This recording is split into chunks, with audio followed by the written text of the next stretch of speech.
Leadership. Let's get this going. Revolutionary leadership, pop up.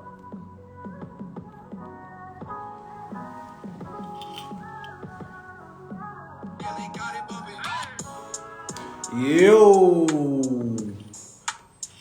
we back. We back, y'all. We are back. Happy Sunday. Happy Sunday, happy Sunday, happy Sunday, revolutionary educators. Happy Sunday. Yo, put the checkered flags in the chat. Put the checkered flags in the chat. We all on this marathon together, y'all. We all on this marathon together. So put the checkered flags in the chat. Send this to a friend of a friend who needs another friend to be in here to get this work so we can revolutionize school coaches across the country, y'all. So listen, today we're going to talk about how billions are lost. How billions are lost in K-12 education. That is what we're going to be talking about today. We're going to be talking about how districts are losing millions of dollars and how funding, we're talking about more than $1 billion is lost. And you're going to figure out why we're losing so much money in K-12 education and how we can fix it. And then on top of that, at the end, we're gonna talk about how we're gonna make $1 million company with each other using ChatGPT, all right? So let me turn this down. Let's get to it. All right, let me do a few things. Hold on, I'm actually probably gonna go live on Facebook. This is gonna be posted on Facebook. Afterwards, we're gonna put it on Facebook and we're gonna put it on YouTube, and we may put on some cuts on TikTok and other outlets, y'all. So I would not be saving it on Instagram. So make sure you tap in. All right.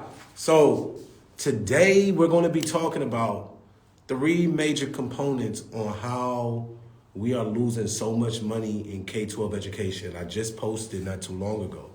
A lot of people don't know that U.S. schools, we lose close to $1.2 billion a year just because of our students that are chronically absent.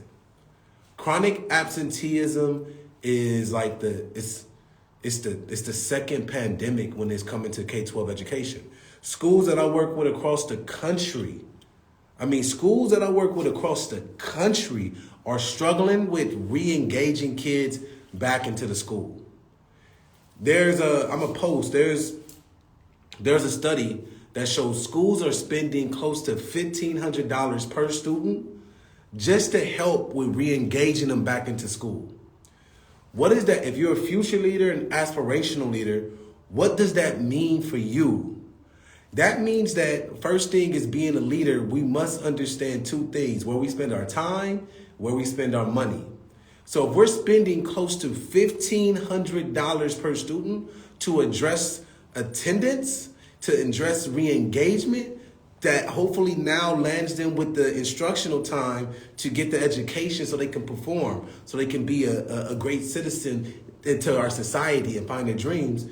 That will not be possible if we do not engage them and empower them to want to be in our school building. So what's happening? We know that prior to the pandemic, many of our schools wasn't structured right to address trauma, to address culturally relevant, to address all the things kids need. After the pandemic, chronic absenteeism it skyrocketed, right? And it's not coming down. This year, a study was just released that close to, bare minimum, close to 10 million students across the country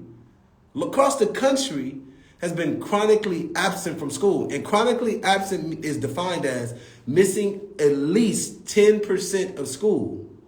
So let's do the math. It's simple math, y'all. If we have already close to 10 million kids across the country that have missed 10% of school, if we project that out to 180 days, that means that that same student will miss close to 20 days of school this year. Well, 20 instructional days is equal to a month of school that's lost. So if we have kids that's missing close to a month of school, that compounds every year. And that is actually what is impacting a lot of the achievement gaps that we see. So what does that mean for us? What does that mean for you? If we're losing $1.2 billion and it's projected for this year, some studies say that it's close to double the amount of kids that's missing school. If you're at a school site, let me know. Does your school struggle with getting kids in the building? Does your school struggle with chronic absenteeism? If you know that, let us know. Like at schools that I visit, they have over 30% of their kids chronically absent. Listen, that's a lot of students. Like that's 3 out of every 10 kids is not in the building.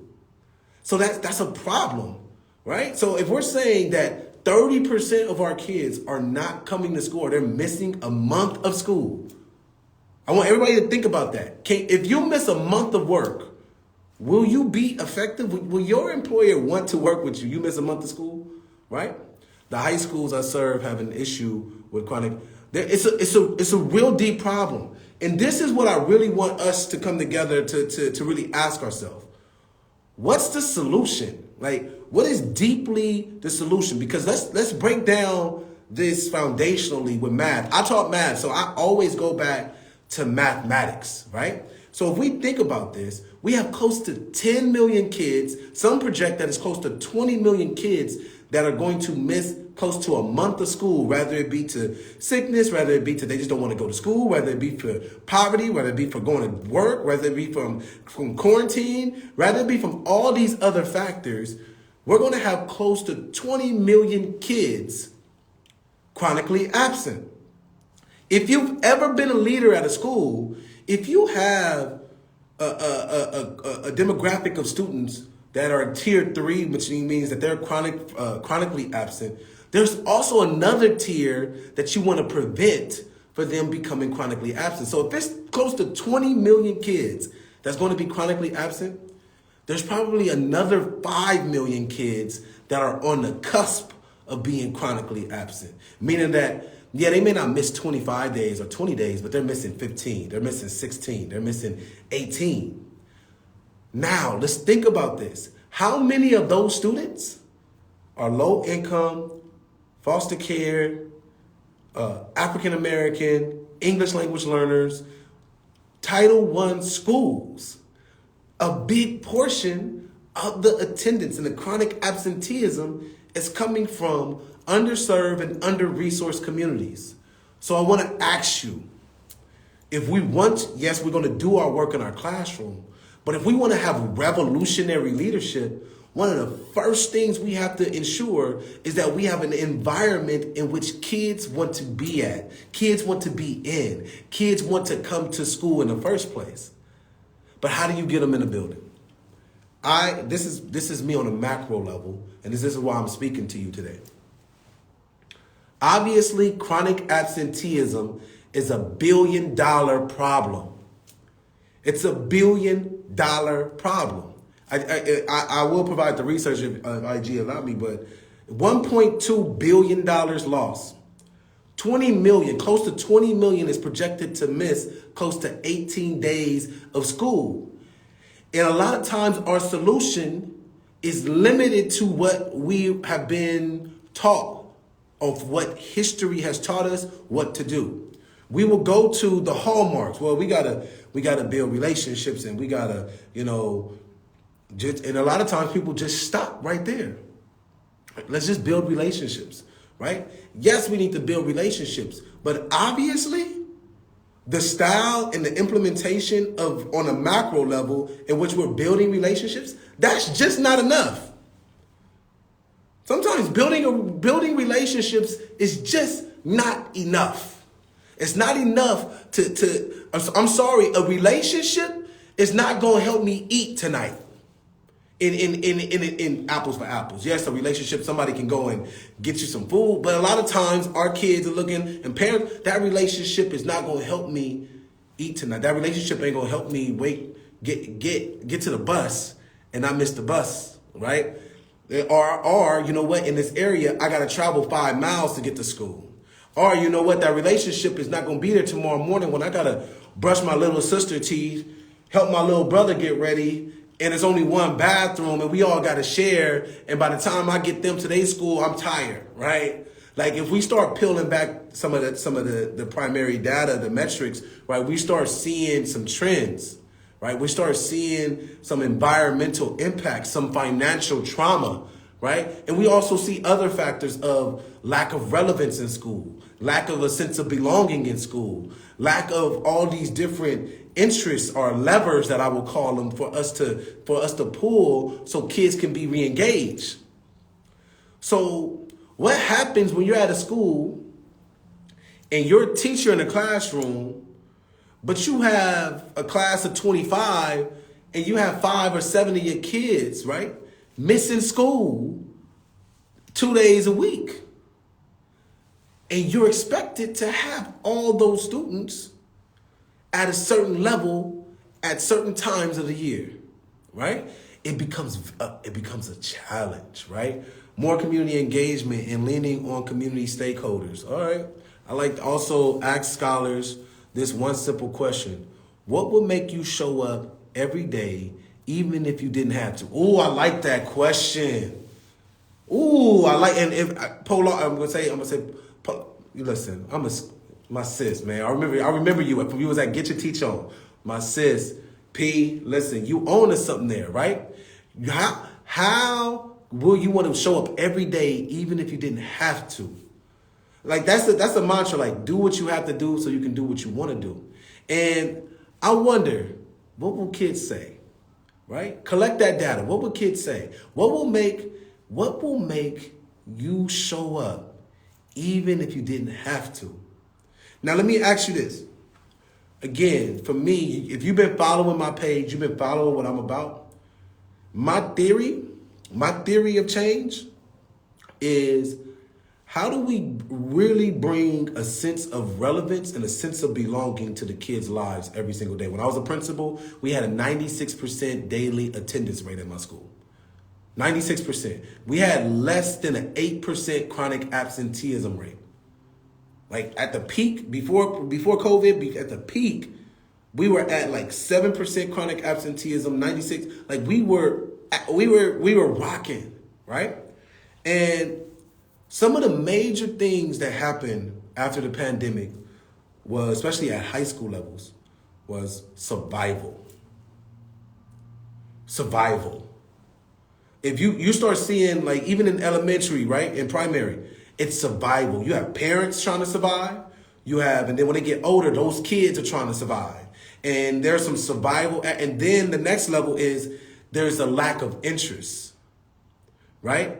There's a lack of interest in the relationships on campus. There's a lack of interest with the content. There's a lack of interest in the environment. There's a disconnect of interest for most of the youth.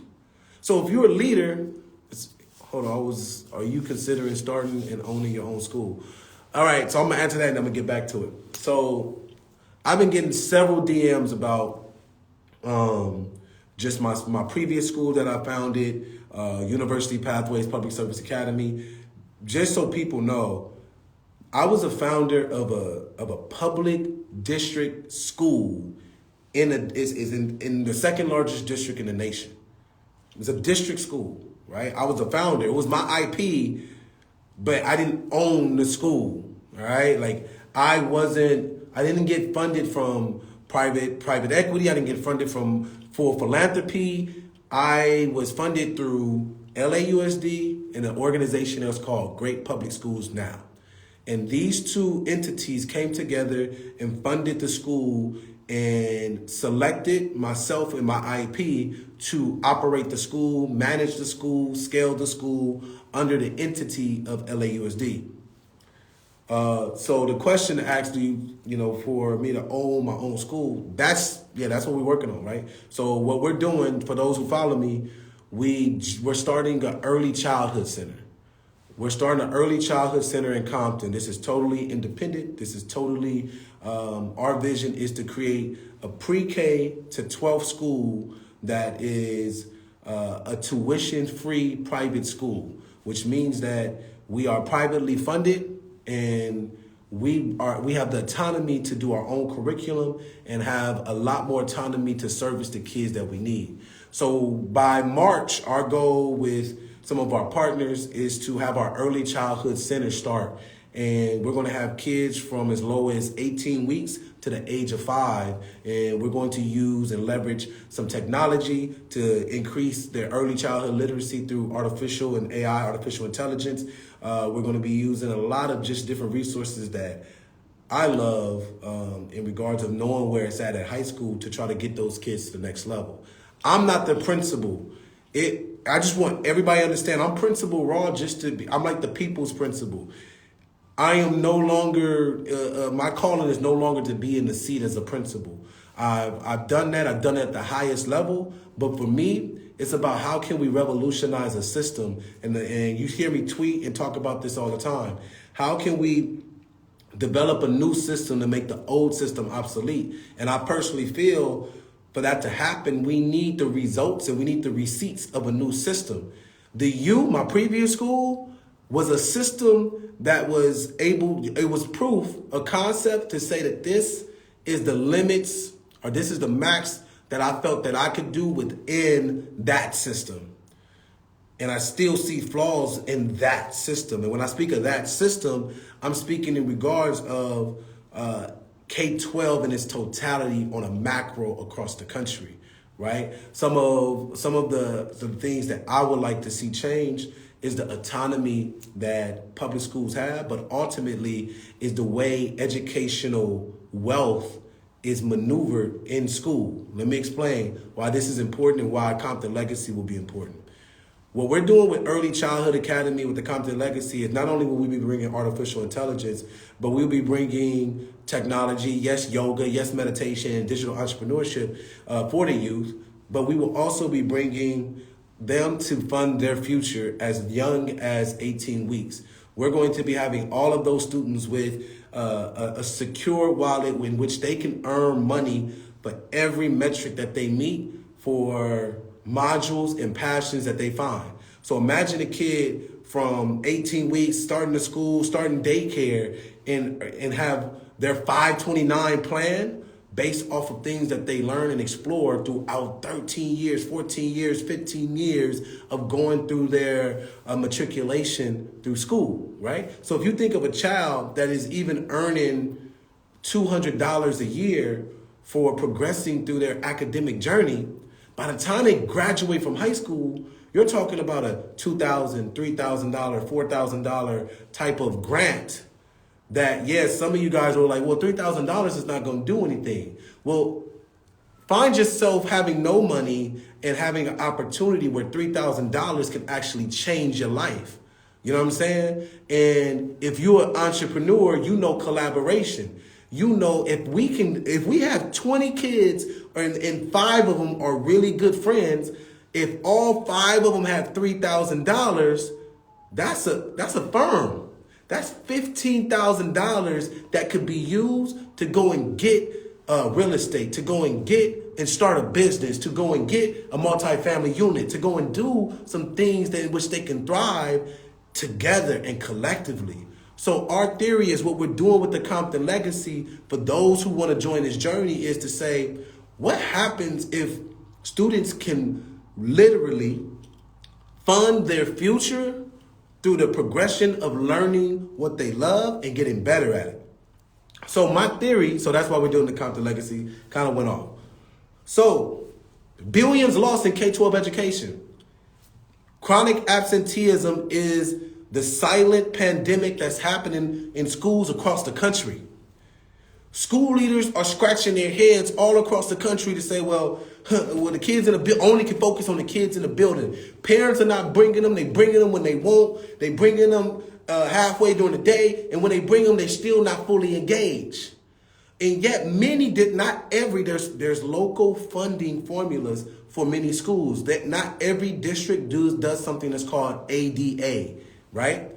ADA is attendance daily average in which some schools get paid, many districts get paid based off of 1, the enrollment at the school, and 2, the amount of days in which the kid comes to school, right? Literally, in its rarest form, you are paid, well, the schools are paid for kids to come to school.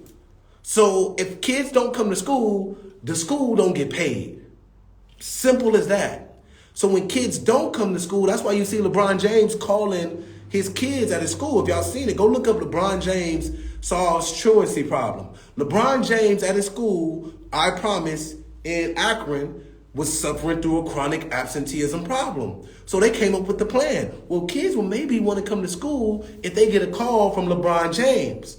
So LeBron James will literally FaceTime a kid or their parents to say, hey, I know to come to school. Well, not every school got a damn LeBron James to call them to say, yeah, if LeBron James called me, I may get to school. But what happens when the schools don't have a LeBron James or don't have a Principal Rahh or don't have, so this is what they do.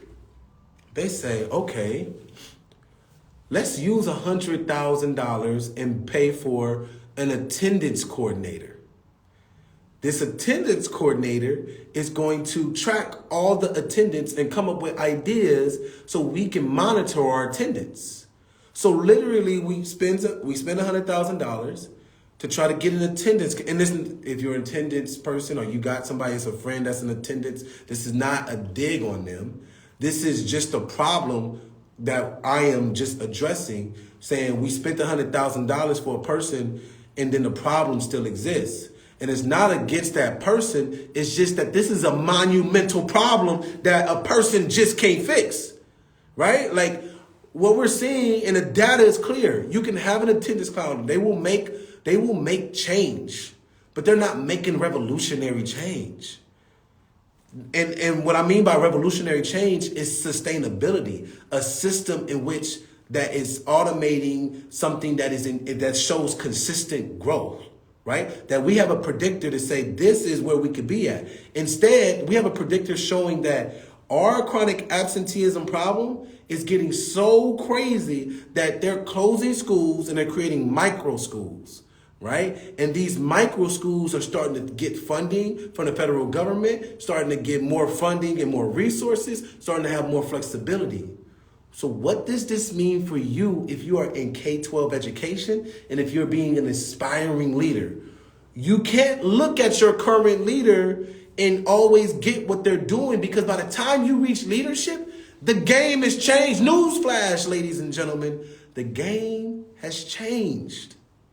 Right? The game is, our society has changed. And I'm building up to this big point that I want everybody to understand. The federal budget for K-12 schools, we're talking about over $600 billion that's put into K-12 education. There's more money coming into K-12 education. But there's some big fundamental problems that we have to come to grips with, we have to acknowledge, and we have to address. My good boy Shivy interviewed the Secretary Cardano, the Secretary of Education yesterday, and talked about the respect or the disrespect the field of education that's happening right now. And this is some of the problems. The problem is this: we will throw money into education, and then we will throw money at positions, but we're not addressing the core problem. An essential problem, there are two. One is we're not addressing the main problem of respecting teachers and paying them a salary in which they deserve, right? One. And two, when it comes to chronic absenteeism, we're not solving the critical problem of relevance in school and poverty that impacts school, right? Let's hear this out and hear me out and challenge me on this. Money with no strategy, that's a fact. If you look at the economics in K-12 education on a macro level and follow the funding, right, you will see that a lot of these, a lot of the people that are making money in education needs the problem. They're in a business of not really solving the problem. Right? Meaning that if they actually solve the problem, they will put themselves out of business. Oh, snaps. Did y'all hear that? Please make sure you understood that. That's something that, don't let that go over your head when you get in the principal seat. A lot of the people that are coming to you to try to solve a problem for you they need that problem to exist so their business can continue to make money. Meaning that it is big business for the academic gap to stay the academic gap. It is big business for a lot of these problems to still exist. So a lot of these tech companies can still scale. A lot of them can still make money, and they can all be golfing on the resort while we still suffer with the mess that is the problem. So let's talk about this. My theory is that there's more things, but three major things that we need to address chronic absenteeism in school. Number one is we need to get kids highly interested in learning.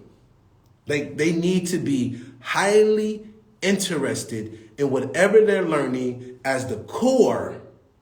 Yes, there are schools that are doing a great job with academic culture, and even in my school, we did a great job. But you want to know what we did a great job at?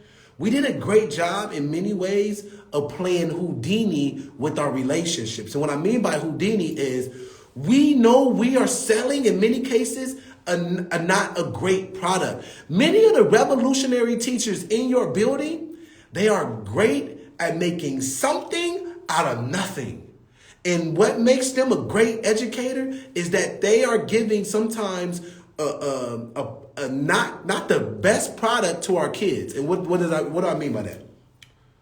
Some of your teachers know that what they're teaching is not even relevant to what the kid need to be successful. However, they're great at selling it to the kid so that the kid believes that they need it to be successful. Does that make sense? Am I making sense? Throw a checkered flag if I'm making sense, right? So at my school, I had to do so much of playing the game of like, yo, you gotta do that, you gotta do that, you gotta do that, you gotta do that. And I had to figure out ways to get kids what I felt and what we as a team felt that they needed. Many of your teachers are like that. They're really dope. They got relationships, and they're really building on getting kids there. But we're still not addressing the macro problem. Let me explain. Many kids go through school, they graduate through school, and they get mad at school. They get mad at their experience because they realize, like, damn, why wasn't I taught that? Why wasn't I explained that it was going to be like this? Why didn't I learn accounting? Why didn't I learn all these different things, social, emotional? Who's supposed to teach our kids around how to deal with pain and how to cope with pain? Because we all suffer through pain, but we don't never really explain how to deal with it and how to cope with it. We got to find it on our own, right? So when you think about how we address chronic absenteeism, I feel that we address it, one, through me. I'm an advocate for learn to earn. I look at students as creators. They create experiences, they can create their passions, and they can become intrinsically motivated through finding different interests. Once a kid light bulb goes off and they find their sweet spot and finding out who they are, what they are, and how they operate, then we unlock the potential for them to be the absolute best. So I feel to solve the chronic absenteeism is learn to earn. And let me explain how learn to earn actually works and the research behind learn to earn. Not learn and earn, learn to earn. So that means you have to show proof of learn so you can earn. It's not just, I'm here, give me my money and go. It's, I'm here, this is my passion, this is my presentation of learning, this is my proof of learning, and I earn, because the theory is once you find your interest, you will want to continue to get better at your interest. Here we go. So our platform and what we're doing, and what I even did at our school is, and what I did as a teacher was I always broke down units. I broke down my year in weeks, days, hours, minutes. We broke it down. We scaffolded it down. So imagine a world where most PBIS rewards to incentivize kids is Monday through Friday. Monday through Friday. Friday you may get an incentive like, oh, you came to school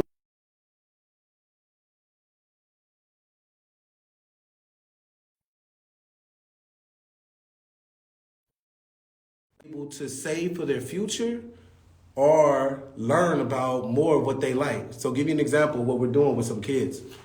We are allowing kids on our app every Friday to get a 5-day attendance streak. So if they come to school Monday, Tuesday, Wednesday, Thursday, Friday, on a Friday in their app, they will get popped up a decision to earn $5 to $10, let's just say $10 to save for their future upon graduation, or to get a $5 gift card that's digital, in which they can get right now.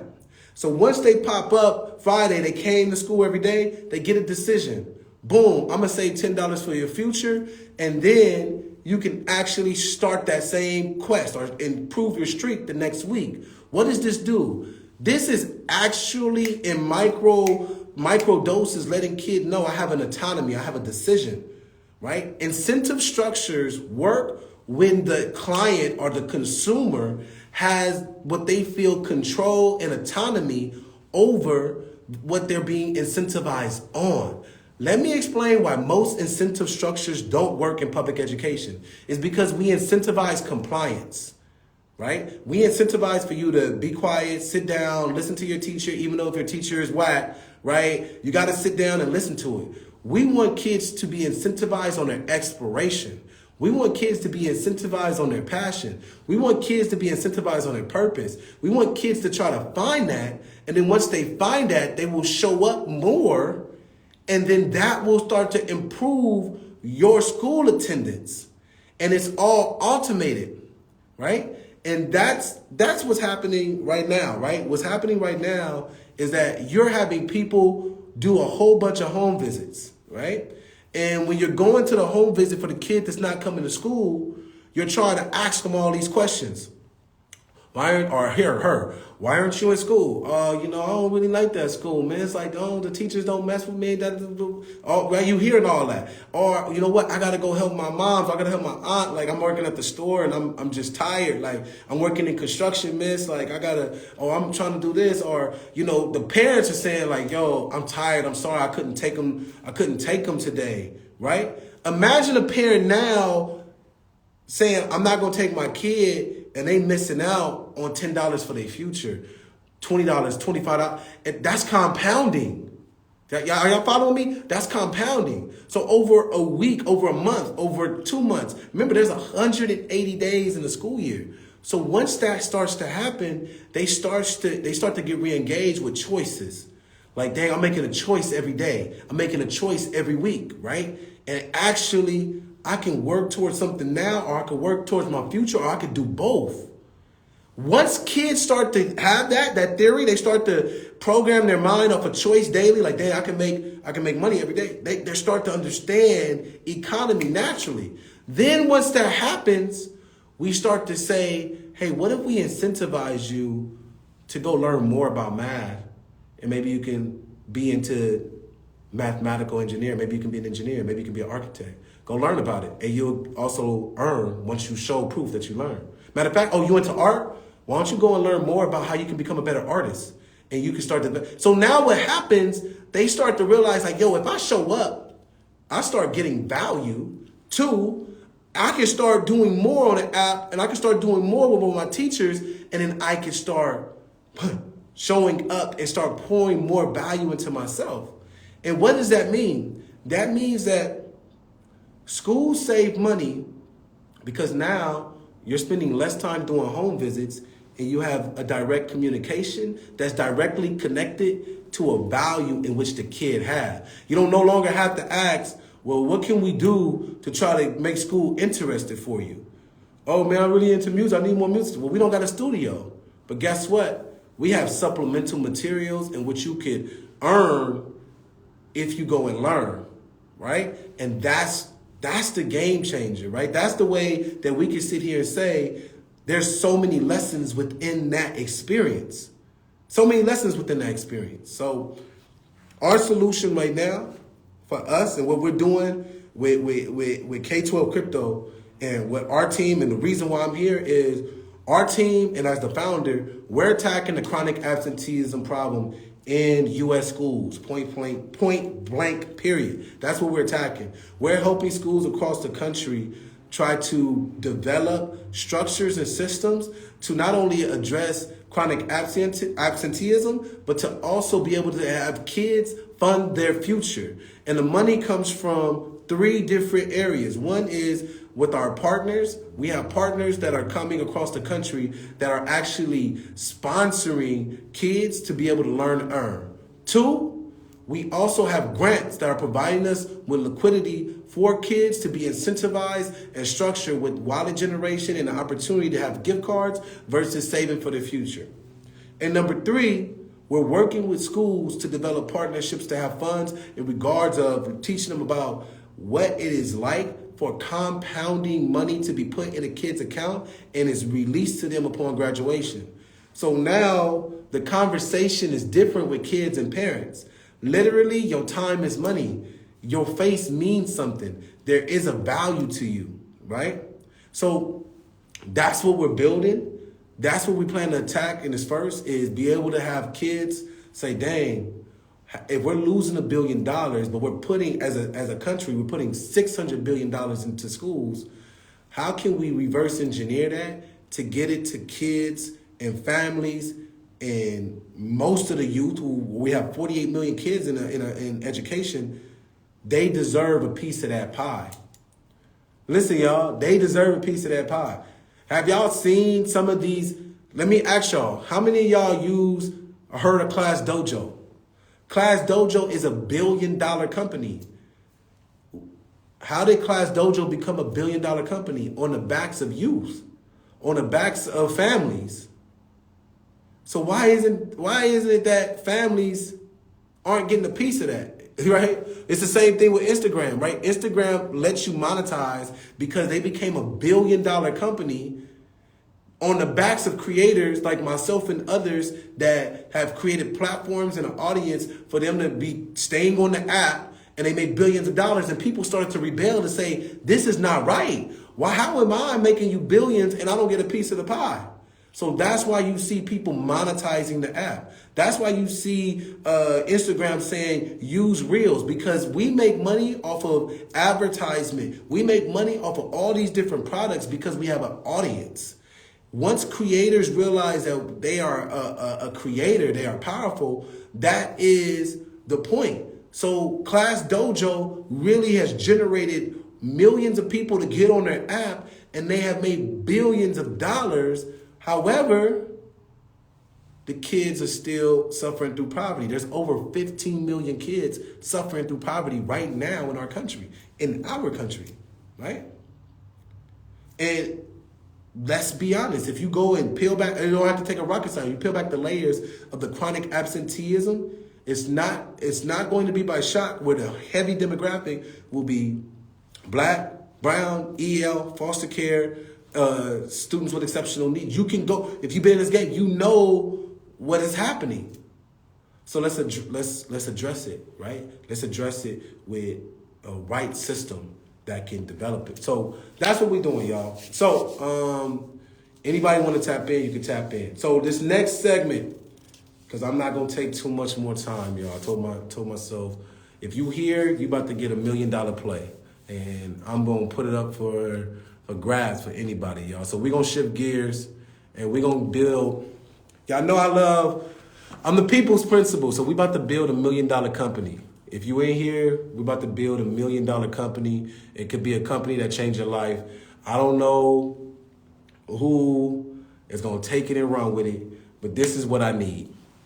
I need for somebody who is courageous to send me an invite and hop on, and we're gonna run through a play using ChatGPT on how to build $1 million business. So anybody who, and this for real, don't be shy. Somebody hit a request, tap in, and we're gonna run a play. We're gonna run a play right now off of $1 million business. We may get two. So somebody tap in, let's tap in. Who gonna be courageous enough to cop on the live, and we're gonna use ChatGPT. If you haven't heard about ChatGPT, you really need to tap in, go to openai.com, and you can get tapped in with ChatGPT. And we're gonna show how you can come back and make a business in less than 5 minutes that can change some kids' lives, that can change your life, that can change your family life in literally probably like 5, maybe 10 minutes. So anybody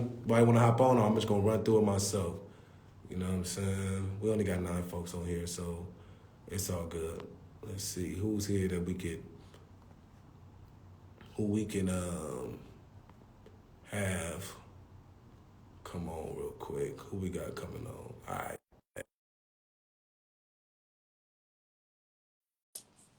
let's run it.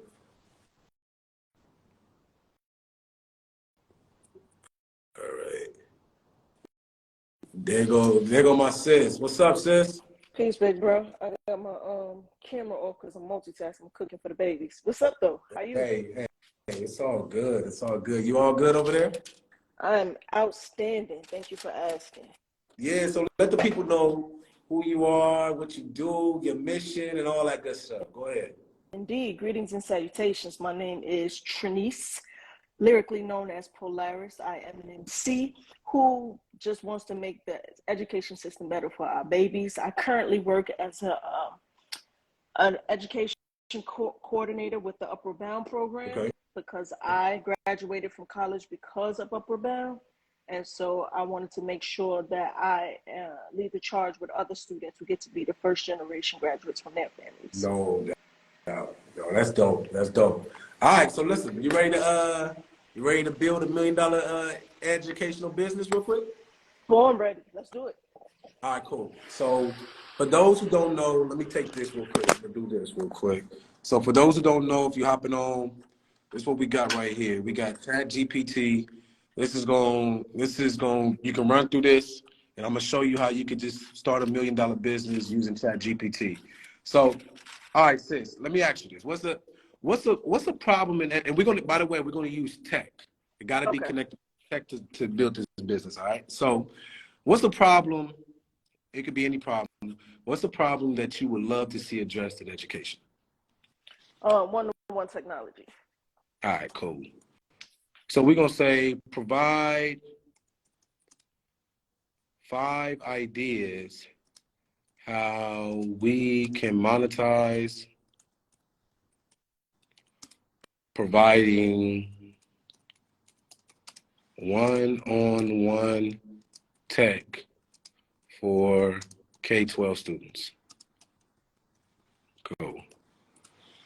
So you put that in, and here's 5 potential ideas, you guys. All right. So we can say charge an hourly rate for providing technical support, offer a subscription-based service where students and our families pay a monthly or annual fee for a certain number of technological hours. Partner with schools and districts to provide technical support as a paid service.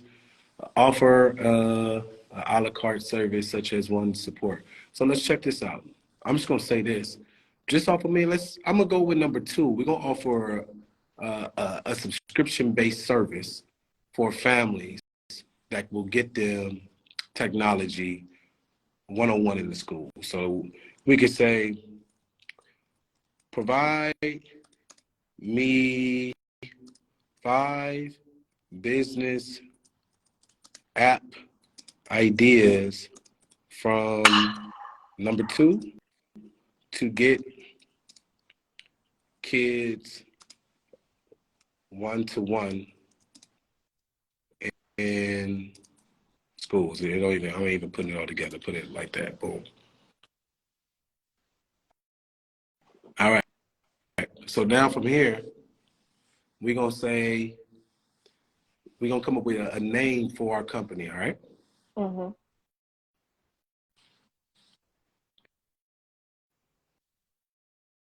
So provide me 5 names that would go with business above.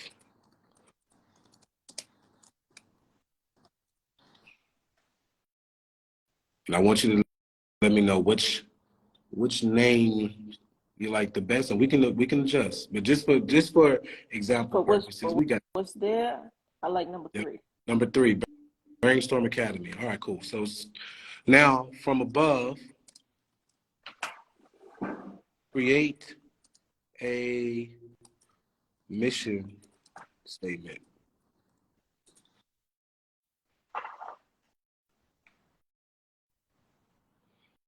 So we got our mission right now, right? That's Our amazing. mission is to provide personalized, high-quality educational support to K-12 students, empower them to reach their full academic potential and succeed. All right. So I'm going to say make number 3 above it's all off, but I'm gonna say sales pitch for a VC, which is a venture capital, right? Boom.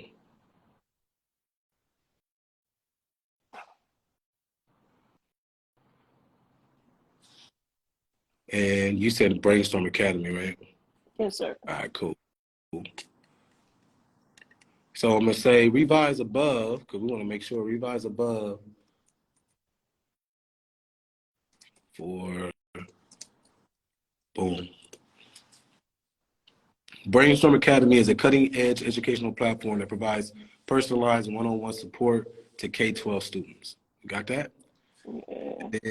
Right here, I'm gonna say write. I'm making this real quick. Write sample code for an MVP of the app. Hold on, language. We didn't select this language model. Here we go.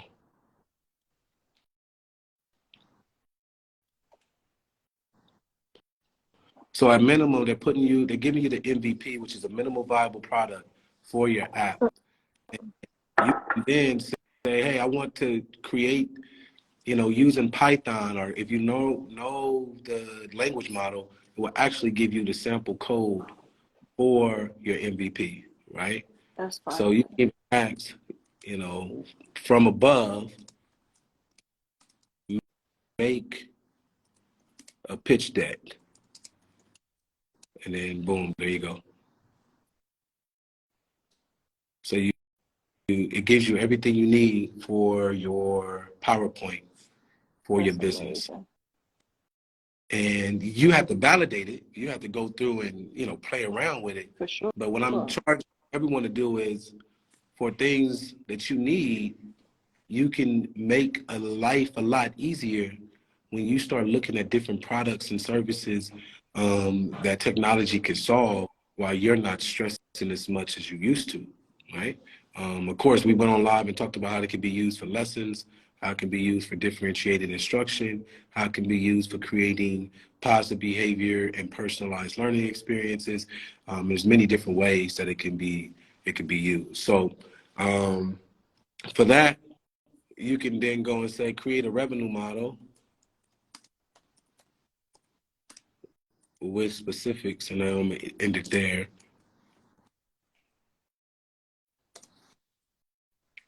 And then boom, we create a revenue model that makes sense for your subscription fee, right? And that's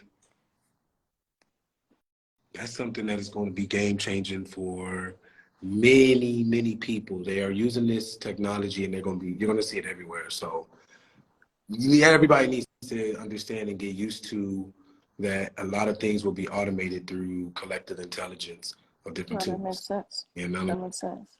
so, all right, listen, everybody. I told myself I want to make sure I be more consistent with providing you guys the future work and future learning. Sis, let people know how to get in touch with you, what you about, because I know you're doing some now, right? Yeah. Actually, I'm on my way to Africa in March. I'm going Wow. to Cameroon, Botswana, and Equatorial Guinea. We meaning Rhyme Like a Girl, which is my rap collective, all female MCs, female DJ, and we are traveling with American Music Abroad, and Wow. then I'll be in Ireland shortly after that. So Wow. I mean, please tap in. I'm Polaris on all social media. Polaris like the North Star. You know what I mean? And Yeah. Yo, I'm, I'm sis. I'm always looking for folks I want. You know what, bro? One of the things you said to me, well, not to me. I was listening to another live some months back, and you were basically saying like it makes no sense for you to. What did you say? You said people will not be as engaged in what you got going on if you don't make them partners in what you're doing. You know what I mean? It was that's the condensed version. But that hit different because I'm a kid from the Bronx, right? Yeah. So a lot of what I've been taught is like hustle mentality. Just get it done however you can get it done. And as an adult, as a person who wants to revolutionize education, much like yourself, I am learning that doing it by myself is not going to get things done the way they need to be done because I am limited. I'm limited in knowledge, I'm limited in capacity, I'm limited in time and resources. You know what I'm saying? So I just want you to know that hit different, and I appreciate it because I definitely made some moves, including like the collective Rhyme Like a Girl, and then we have the podcast Lyrical Meditation Cipher podcast, which is basically where we breathe and we vibe and we spit and we talk about relevant topics in mental health today, but through freestyle. And so we have a good time with that. So definitely, if you're listening, tap in, Polaris, all social media, and I really appreciate your time, bro. Seriously. I appreciate you for sharing that because, the power is with the people, and collective working responsibility. I keep saying that if we all do, and I'm saying that to people because I'm saying it to myself too, that you can't do it by yourself. You cannot do it by yourself. So listen, sis, safe travels to you. Much love, and I know we're gonna connect soon. All right. Indeed, my friend. Talk soon. Absolutely. All right, y'all. So listen. So let me get this right. All right. All right. So let me make sure that we got a few other people that want to hop on. Let me get this going. All right. So there are some folks that ask. There we go. How you doing? Hey. What's going on? How you feeling? I'm good. How are you? I'm good. I'm good. All right. So listen, tell the people who you are, what you're about, and what is the mission that you're on. Yes, my name is Maya. I'm a high school and former middle school math teacher in New York. Okay. And currently, I'm trying to work on incorporating relevant topics in math. Okay. And I was doing great with middle school, but now I'm in high school and it's pre-calculus. So it's much more abstract. So I'm doing my best with things like statistics and, systems of equations and just making sure that it's culturally relevant to students. We had an awesome problem the other day for statistics. And I talked about how many bundles combinations can we make with all these colors, or with nails, right? So how many, acrylic powders can we combine to, to make a nice pattern or whatever. So those are the things that I'm doing. I work a lot with my mentor, Amber Lachey from Ratchet Acid. Okay. Yes. Yeah, that's my sis. She dope. She is so dope. Yeah, she really is. She's helped me start out in math. My first school was with her. Okay. She's helped me think about things just like we'd like to do some rhymes in class. Yeah. Call and response, but not nothing boring. Just something fun with the students, always making it relevant or always connecting it to something that they're going through in real life. And that's what I'm doing right now. That's dope. That's dope. No, so I seen what you put in the chat because first, what you're doing with Ratchet Assets, that means y'all doing something dope because she doesn't touch anything that's not fire. So you got to be a revolutionary just for that to happen. But you said something in the chat that I think a lot of people should be aware of that I want to talk to about because, we talk a lot about in education, especially when you get up to middle and high school, about how we teach students how to have ownership of their academics, but we don't teach students true ownership in their mind once they leave the school system, right? Their IP, being ownerships of their life. But a lot of times, even we're teaching entrepreneurship, but how many of us can really teach entrepreneurship in school if we never fully were like entrepreneurs. Yeah. You know what I'm saying? It's a certain level that you can get to with teaching. Yes, you can teach as you learn, but sometimes we don't know what we don't know, and we're limited by whoever is in our surroundings, right? So like my biggest mission is to connect culturally conscious leaders and educators to the emerging world of tech. But I'm also really passionate about teaching, especially educators, how to launch and start tech companies. Like I'm really passionate around how can we get more culturally conscious leaders to become ed tech founders, because my theory is there's a lot of tech that's being built that has a lot of bias, that has a lot of core problems that can lead to societal implications or symptoms, right? So that's what I'm passionate. So the reason I'm saying that is because you asked like MVP, right? What's the MVP? What does that mean? And in the tech world, MVP is like a minimal viable product, right? What is something that a product that you can develop in its rarest form that can solve the problem that you're trying to solve? So give you an example, like Amazon didn't start off as a huge e-commerce, right? They wanted to solve the problem of getting like books. I'm just going to simplify, getting books to people, right?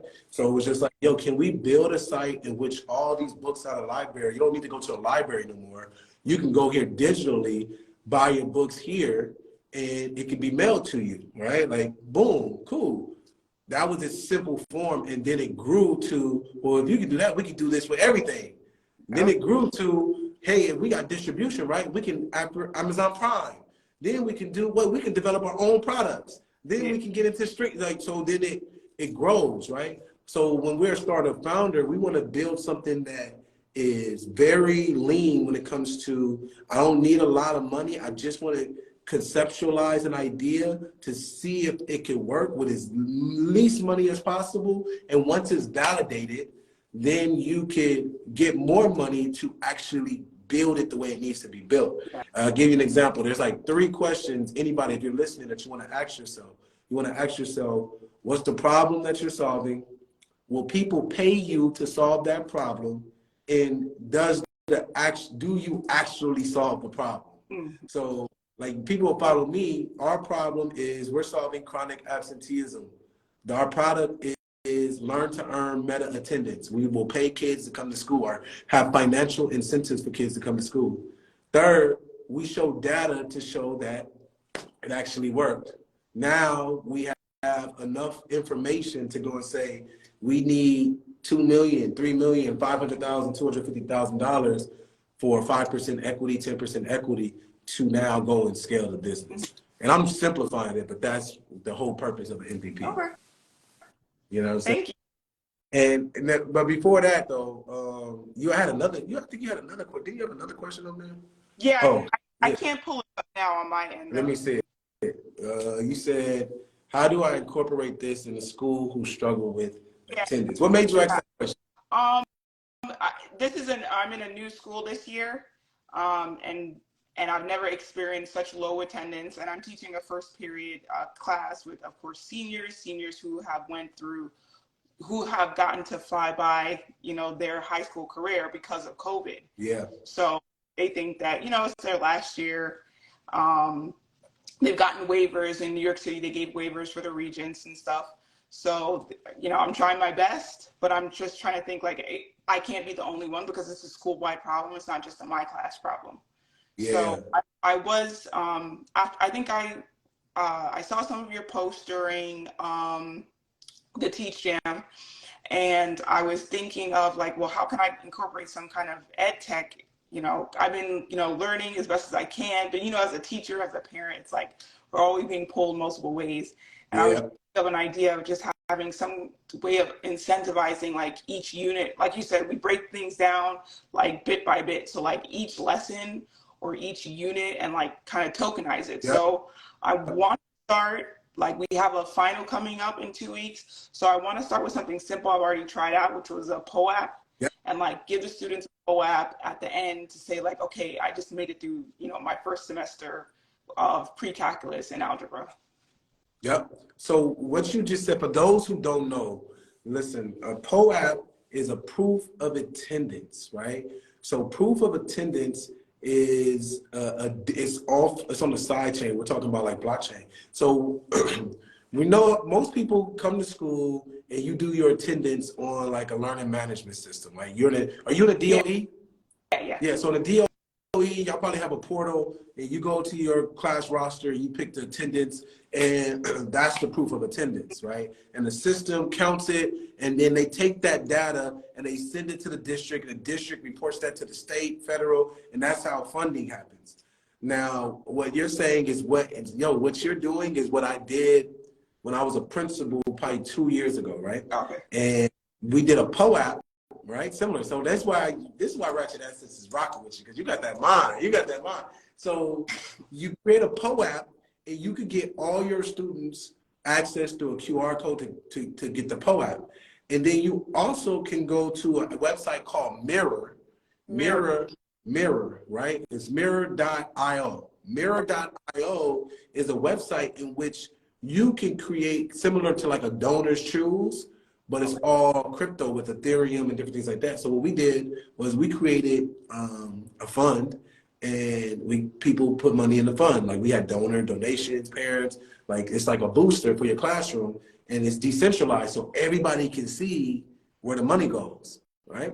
So you have that, and then based off of the POAPs, you can actually start saying, boom, these POAPs can be worth something based off of whatever modules you hit. So you literally create your own digital economy. So that's what we did, and we were able to see the increase in engagement, attendance, and overall efficacy in the school. So you're on to something. So what we're doing is putting all that into an app in which it can easily happen without you having to go to Mirror, POAP, all these different things that kind of do it together. What we're doing is saying, what if we empowered you to launch your own economy with your kids, and we work with you to get your economy funded, right, through different ways. So, and then you can incentivize kids with their in-school learning to fund their future.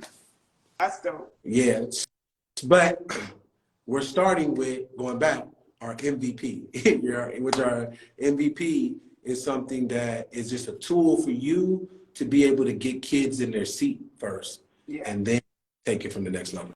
So shoot me, you know what, do me a favor, shoot me an email at principalrahh@K12 Crypto. Hold on, let me get my hands out the Shoot me an email, principalrahh@K12 Crypto, okay.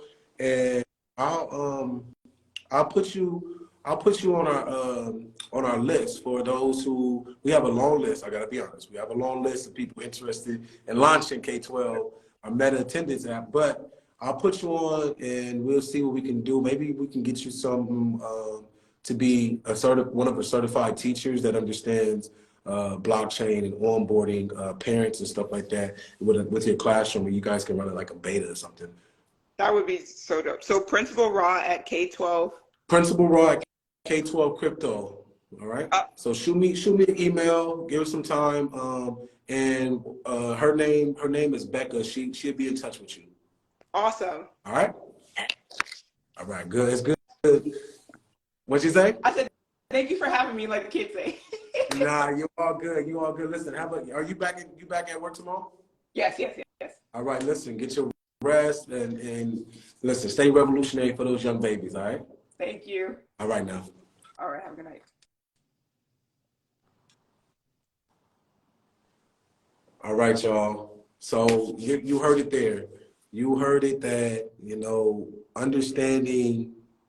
understanding what works. Oh man, we got Principal Baxter in the building. Principal Baxter, I heard your kids, they did a good performance at the event yesterday. They did a really good job. Really good job. Hamilton High School showed out, Principal Baxter. You should be proud. You should be proud. You did a good job. Your kids did amazing. All right, you guys, listen. I'm about to hop off. I just wanted to give you guys some information. Next Sunday, we're going to dive deeper into why is it important for us to build strategies for safety for our kids in our school, and how do we now get them and get them to mobilize towards their North Star. All right. Meaning that how do we get kids back in the building, and then how do we get them engaged to the point where they identified their North Star, their goal, and they will work towards their goal even when you're not there as a leader. All right. So listen, it's Sunday. If nobody told you that they love you today, Principal Raw loves you. Stay well. Mental health is important.